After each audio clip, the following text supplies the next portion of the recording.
Assalamu alaikum and welcome to our YouTube channel. My name is Dr. Syed Haider. आज हम लोग बात करने चाहेंगे COPD के बारे में. COPD जिसका मतलब होता है कि क्रोनिक ऑब्स्ट्रक्टिव पल्मोनरी डिजीज़, और हम लोग डिस्कस करेंगे कि COPD के अंदर पेशेंट को सिम्टम्स क्या क्या मिलते हैं और COPD का कॉजेज़ क्या क्या होते हैं, मतलब किस वजह से COPD हो रही होती है, और इसके साथ साथ हम किस तरह से डायग्नोज करते हैं क्रोनिक ऑब्स्ट्रक्टिव पल्मोनरी डिजीज़ को, और ट्रीटमेंट क्या होता है COPD का. तो चलें सबसे पहले बात करते हैं कि COPD क्या होती है और मतलब इतनी ज़्यादा कॉमन क्यों हो रही है आजकल COPD. जब आप देखते हैं कि हर दूसरा तीसरा बंदा जो है उसको आप मतलब COPD का रीज़न क्या होता है. COPD जिस तरह से नाम से ही है कि क्रोनिक ऑब्स्ट्रक्टिव पल्मोनरी डिजीज़ है, मतलब इस तरह की लंग की कंडीशन होती है कि जिसके अंदर जो होती है आपको सांस लेने में दुश्वारी होती है या मुश्किल पेश आती है सांस लेने के अंदर. COPD के अंदर दो डिजीज़ कह लें एक तरह से आती हैं, या कह लें कि हम दो टर्म्स के लिए COPD यूज़ करते हैं इसके अंदर. या तो एक होती है एम्फाइसीमा. एम्फाइसीमा में क्या होता है कि लंग्स जो होती हैं उसकी जो एयर सैक्स होते हैं, जो एयर सैक होते हैं, मतलब जैसा कि आपको पता है कि लंग्स जो होते हैं इसको हम डिवाइड करते हैं अपर एयरवेज के अंदर और लोअर एयरवेज के अंदर, अपर रेस्पिरेटरी और लोअर रेस्पिरेटरी ट्रैक्ट्स के अंदर डिवाइड करते हैं. तो अपर रेस्पिरेटरी के अंदर क्या क्या आता है, हमारा नोज़ आएगी, नोज़ के अंदर माउथ है, फिर आप जिसके थ्रू आप ब्रीथ कर रहे हैं, फिर जो होती है ये फेरिंग्स में जाते हैं,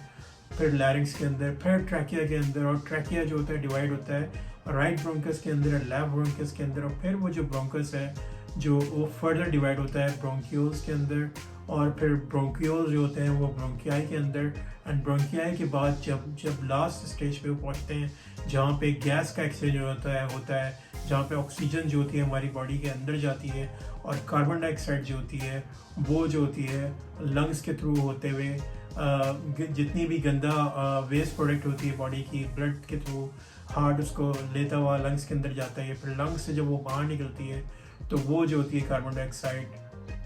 इस तरह से हमारा रेस्पिरेशन का सिस्टम चल रहा होता है. तो ये जो होता है फिर वहीं पे जो होता है एयर वे होती हैं, एयर सैक्स जिनको कहते हैं, स्मॉल एल्वुलाई होती हैं, वहाँ पे गैस का एक्सचेंज हो रहा होता है. तो बेसिकली एम्फाइसीमा के अंदर क्या होता है कि वो जो एल्वुलाई होती हैं वो डैमेज हो जाती हैं और उनकी इन्फ्लेमेशन हो जाती है, क्योंकि इन्फ्लेमेशन की वजह से वो जो होती है एल्वुलाई बहुत ज़्यादा नैरो हो जाती हैं. जब बहुत ज़्यादा नैरो हो जाती है, नैरो होने के बाद क्या होती है उनकी जो लाइनिंग होती है वहाँ से लाइनिंग के थ्रू जो होता है वो सिक्रेशंस जो होती हैं एयरवे को ब्लॉक कर देती हैं. ठीक है, अब आप देखें कि इतने ज़्यादा एल्वुलाई हैं, फिर ब्रोंक्यूल्स, ब्रोंकस, ब्रोंकियाई, ब्रोंक्यूल्स, और फिर जो होती हैं एल्वुलस, और फिर ये एयर सैक, जहाँ पे जो एयर सैक होते हैं वहाँ पे जो ब्रोंक्यूल्स होती हैं या एल्वुलाई होती है उनकी जो लाइनिंग होती है वहाँ से सिक्रेशन होती है जुगल्स जो होती है, मतलब वहाँ से निकल के ये जो होती हैं सिक्रेशन ब्लॉक कर देती हैं एल्वुलाई को. जब वो ब्लॉक हो जाएंगी और नैरो हो जाएंगी तो आप देखें गैस एक्सचेंज कैसे होगा, मतलब ऑक्सीजन कैसे पहुँच पाएगी लंग के अंदर. जो होती है ऑक्सीजन जो होती है आप सांस तो अंदर ले रहे हैं लेकिन उसके अंदर ऑब्स्ट्रक्शन आ रही है. ऑब्स्ट्रक्शन क्यों आ रही है? क्योंकि वो एयरवेज जो होती हैं वो नैरो हो गई हैं, या उनकी स्वेलिंग हो गई है, इन्फ्लेमेशन हो गई है, इन्फ्लेमेशन की वजह से वो सुकड़ गए हैं, नैरो हो गए हैं. इस वजह से पेशेंट को जो होती है ब्रीदिंग डिफ़िकल्टीज हो रही होती हैं, और वो जो सिक्रेशंस हो रही होती हैं वो भी ब्लॉक करती हैं इसको. जब भी हम इसको कहते हैं ऑब्स्ट्रक्टिव पल्मोनरी डिजीज़, क्योंकि वो ऑब्स्ट्रक्शन कॉज कर रही होती है नैरो होने के बाद. ठीक है, तो ये तो बात हो गई एम्फाइसेमा भी इसके अंदर टर्म्स हम इसके अंदर यूज़ करते हैं COPD में. और दूसरा क्रोनिक ब्रोंकाइटिस है. ब्रोंकाइटिस जैसे कि नाम से ही इन्फ्लेमेशन हो जाती है लंग की इन्फ्लेमेशन हो जाती है एयरवे की, तो इसकी वजह से भी जो होती है ऑब्स्ट्रक्शन कॉज हो रही होती है और ब्रीदिंग के अंदर पेशेंट को डिफ़िकल्टी होती है. यूजली जो क्या होता है COPD मतलब जो इफ़ेक्ट करती है मिडिल एज के अंदर करती है और ओल्डर एडल्ट के अंदर करती है. ज़्यादातर उनको करती है जो कि स्मोकिंग करते हैं या फिर स्मोकिंग उन्होंने शुरू में की हो और फिर बाद में छोड़ दी है स्मोकिंग. लेकिन उसके इफ़ेक्ट जो होता है वो ज़्यादातर कहना है कि आफ्टर 40 और बिटवीन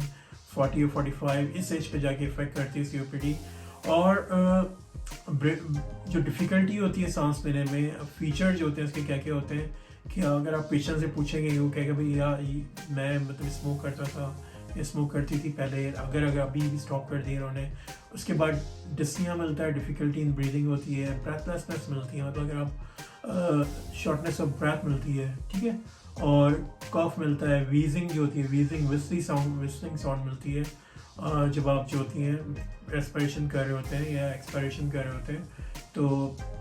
इसके साथ साथ एक्सरे करवाते हैं तो उसके ऊपर हाइपर इन्फ्लेटेड मिलता है चेस्ट, क्योंकि इन्फ्लेमेशन हुई हुई होती है रेस्पिरेटरी ट्रैक की, और ब्रीदिंग जो होती है वो नॉइजी होती है, हॉर्सनेस ऑफ वॉइस मिलती है क्योंकि क्रोनिक स्मोकिंग की वजह से, ठीक है। तो ये सारी चीज़ें जो होती हैं chronic obstructive pulmonary disease COPD के अंदर मिल रही होती हैं, और इसके साथ साथ जो होते हैं उनके अंदर जो होती है मतलब इन्फेक्शन के चांस ज़्यादा हो जाते हैं, मतलब उनके जो होते हैं आप देखने में आता है कि फ्रीक्वेंट इन्फेक्शन उन लोगों के अंदर मिलते हैं जिनको COPD होता है, ठीक है। तो अब बात कर लेते हैं कि अगर COPD का पेशेंट है तो उसके अंदर इन्वेस्टिगेशंस आप कौन कौन सी कराते हैं। तो सबसे पहले इन्वेस्टिगेशन की बात आती है तो जैसा कि हमने बात की कि एक मतलब चेस्ट एक्सरे होता है, चेस्ट एक्सरे इसके अंदर करवाते हैं। इसके अंदर आप देखते हैं कि मतलब चेस्ट एक्सरे में आप जो होते हैं ऑब्जर्व करते हैं लंग को, आप देखते हैं कि भाई क्या मिल रहा है इसके अंदर, हाइपर इन्फ्लेशन मिल रही होती है, सही है। और इसके साथ साथ अगर आप डायफ्राम देखते हैं वो हेल्प कर रहा होता है, जो कि रेस्पिरेशन के अंदर वो भी हेमी डायफ्राम जो होता है वो फ्लैट मिलता है इसके अंदर। इसके अलावा आप जो मोस्ट इम्पॉर्टेंट इसके अंदर इन्वेस्टिगेशन होती है वो स्पायरोमीट्री कहलाती है। स्पायरोमीट्री के अंदर क्या होता है कि हम लोग चेक करते हैं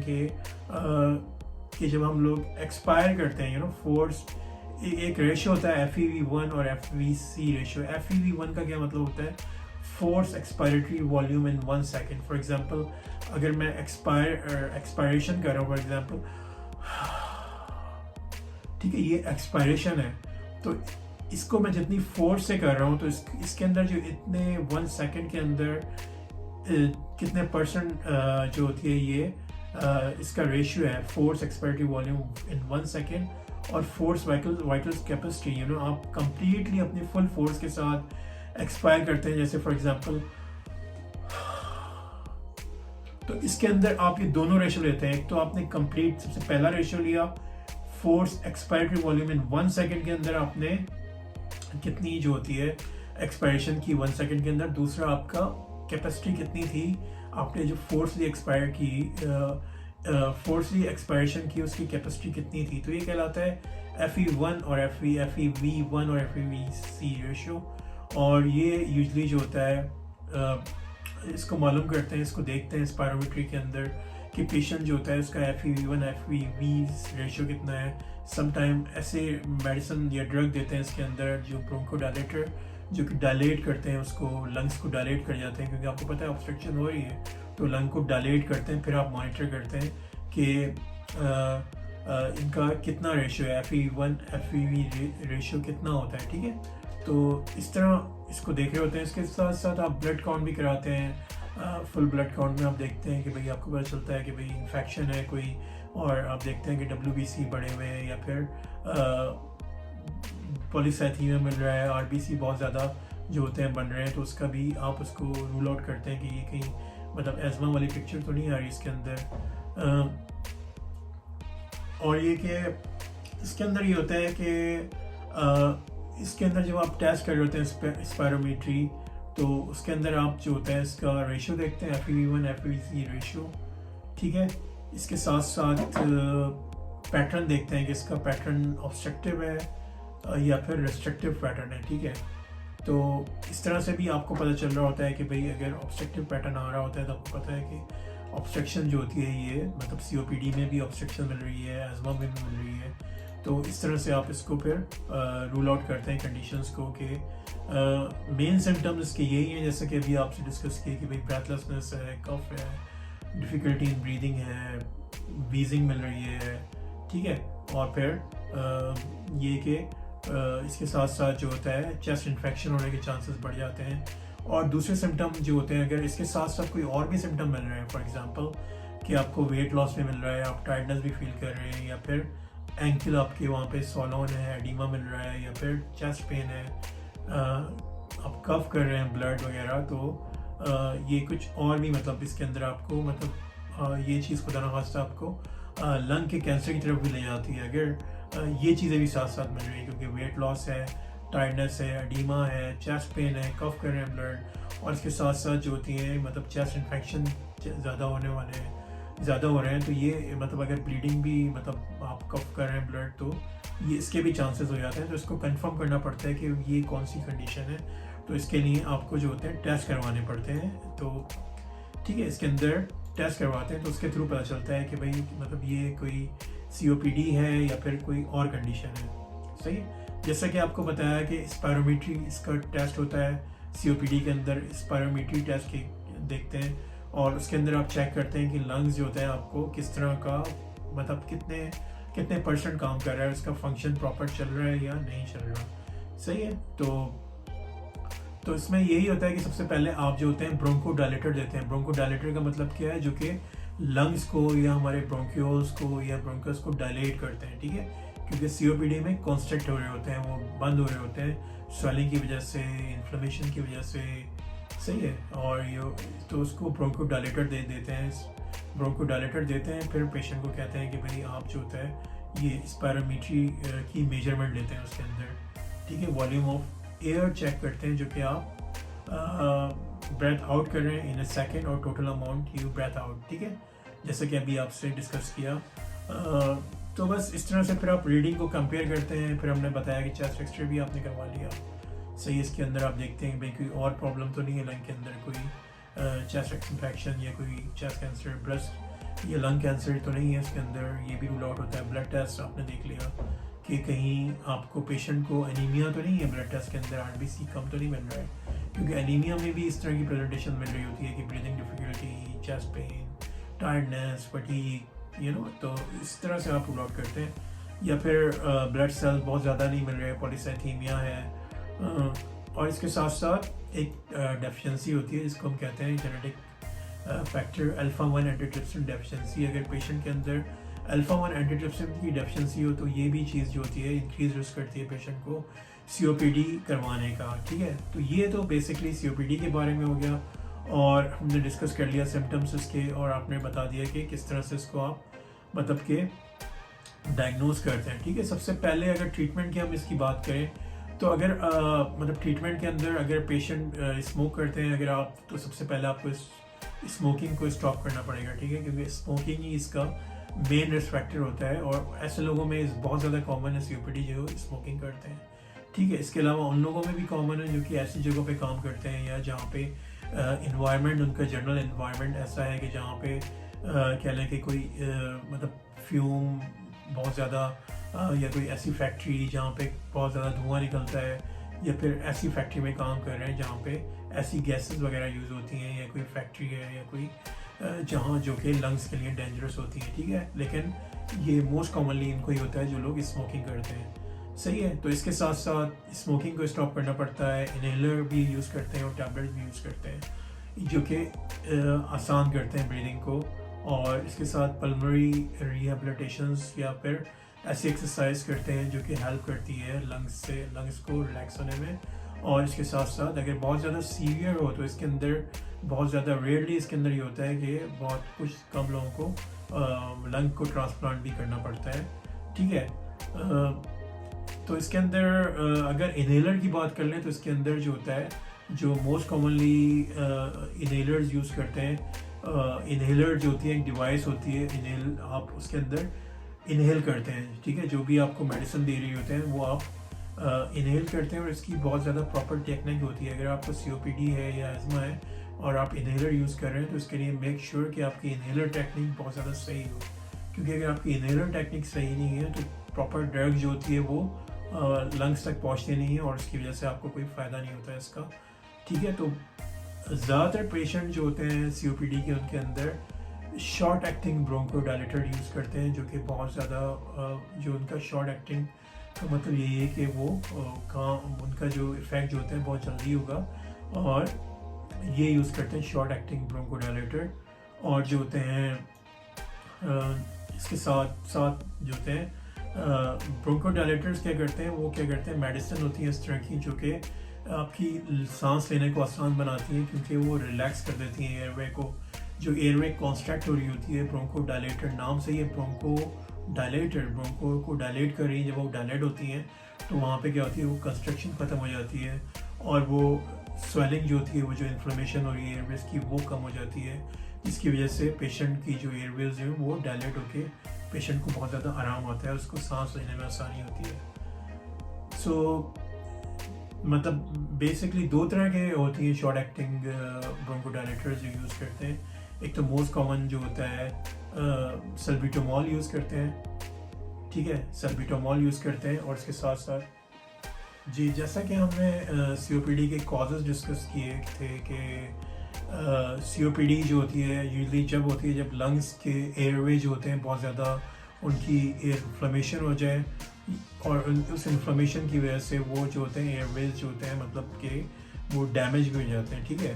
और ये जो इसकी एसोसिएशन होती है स्मोकिंग के साथ होती है। जो लोग लॉन्ग टर्म मतलब काफ़ी अर्से से सिगरेट स्मोकिंग कर रहे हैं तो उनके अंदर यही होता है कि मतलब कि एयरवेज जो होते हैं लंग्स के एयरवेज से मतलब ये है कि जब आपको पता है कि रेस्पिरेटरी ट्रैक्ट की होता है, जब ट्रैक्ट डिवाइड होता है राइट एंड ब्रोंकस के अंदर, तो फिर वो आगे फर्दर डिवाइड होता है ब्रोंकियोल्स के अंदर, ब्रोंकियोल्स के अंदर, और इसके साथ आगे एल्वोलाई के अंदर, और जहाँ पे गैस और मतलब ऑक्सीजन और कार्बन डाइऑक्साइड का एक्सचेंज हो रहा होता है, तो वहाँ पे वो उनकी जब इन्फ्लेमेशन हो जाती है तो वो नैरो भी हो जाते हैं, ठीक है। एयर जब अंदर जाती है तो वो ओपन होके खुल जाते हैं, लेकिन जब ज़ाहिर सी बात है COPD के अंदर क्या होती है, स्मोकिंग करने की वजह से वो जो एरिया होता है जो आपकी लॉन्ग टर्म एक्सपोजर की वजह से किसी भी हार्मफुल सब्सटेंस की वजह से, नॉट ओनली स्मोकिंग बट इसके अलावा भी लाइक गैसेस हैं, फ्यूम्स हैं जो कि आपको, या पैसिव स्मोकिंग भी है अगर आप स्मोकिंग नहीं करते लेकिन पैसिवली आप उस जगह पे रहते हैं जहाँ पे लोग ज़्यादा स्मोक कर रहे हैं और ज़्यादातर, तो इसकी वजह से भी जो होते हैं आपके जो लंग्स और उसके जो एयरवेज जो होते हैं वो डैमेज हो जाते हैं, इन्फ्लेम हो जाते हैं, उसकी वजह से भी COPD हो सकता है। तो स्मोकिंग का आपको पता चल गया कि smoking is one of the major factor in developing chronic obstructive pulmonary disease. इसके साथ साथ फ्यूम्स या फिर डस्ट जो होती है, जहाँ पे कहीं पे आप काम कर रहे हैं या घर के ऊपर हैं, तो अगर आपका इन चीज़ों से एक्सपोजर हो रहा है केमिकल्स के साथ और मतलब डस्ट के साथ तो इसकी वजह से भी COPD हो जाता है, सही है। तो उसके अंदर क्या क्या आता है कि किसी आप फैक्ट्री में काम करते हैं तो वहाँ पे कोई केमिकल्स निकल रहे हैं, या फिर आप कोई ऐसे ही कोल डस्ट जो होती है उसकी वजह से भी हो जाता है अगर आप कोल माइनर्स की फैक्ट्रीज में हैं, या फिर आप ऐसी जगह पर हैं जहाँ पे केमिकल्स यूज हो रहे हैं, कोई डाई की फैक्ट्री है, या फिर ऐसी जगह पर है जहाँ पे कोई फॉर एग्जांपल ये आटे की फैक्ट्री जो होती है ये फ्लोर मिल्स वगैरह होती हैं, इनके अंदर से भी जो फ्यूम निकल रहे होते हैं, या इनके अंदर से भी, या कोई ऐसी फैक्ट्री है जो सिलिका डस्ट वगैरह निकल रही है, तो वो सारे जाके फैक्ट कर रहे होते हैं। जब आप इनहेल कर रहे होते हैं सारी चीज़ों को, तो वो जाके आपके लंग्स के